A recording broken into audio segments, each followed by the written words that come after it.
you see this. Okay, there's a little bit right in there. But it's not like this, where there's a lot of consolidation.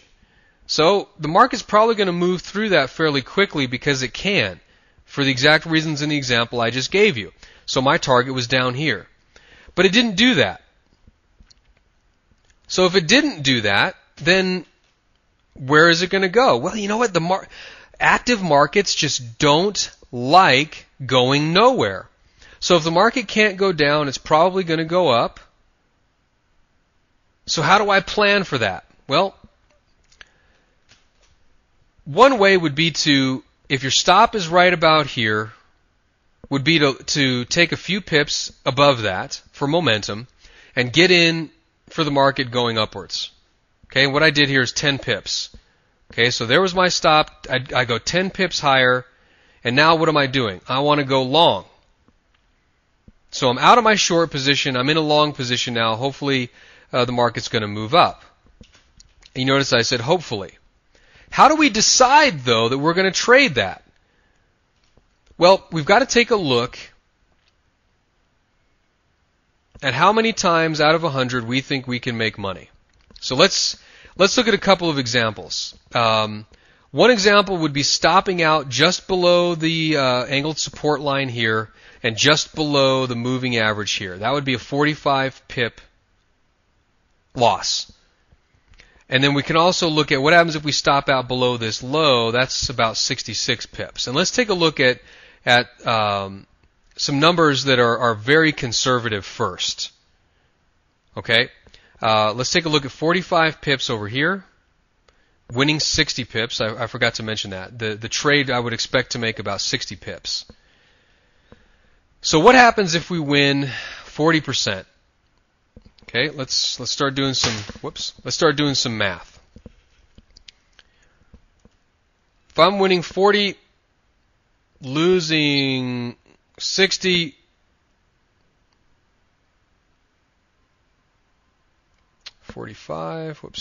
wrong buttons, 45, okay. Alright, so if I win 40% of the time, and I make 60 pips, and I lose 60% of the time, but I lose 45, before I give you the answer, how many of you think that this works? I mean, look at this. We're, close to 2 to 1. Well, not really. Okay. But, we're risking less than we're making, right? So we're risking 45. How many of you think that's going to work? Well, the answer is it won't. Over time, I can expect to lose 3 pips. So, remember I've said over and over that I did a lot of sneaky things in the video?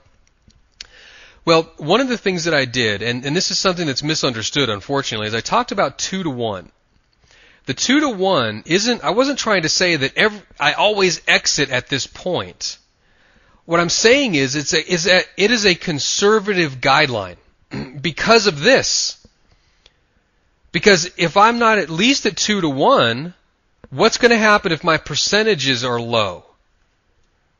I'm not going to make money. Okay, the key to this setup here is how many times you're winning and losing. So let's go 50-50. You lose half, you win half. What does that look like?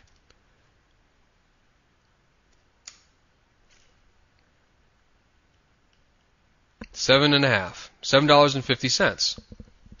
So let me sort of summarize here. What am I doing?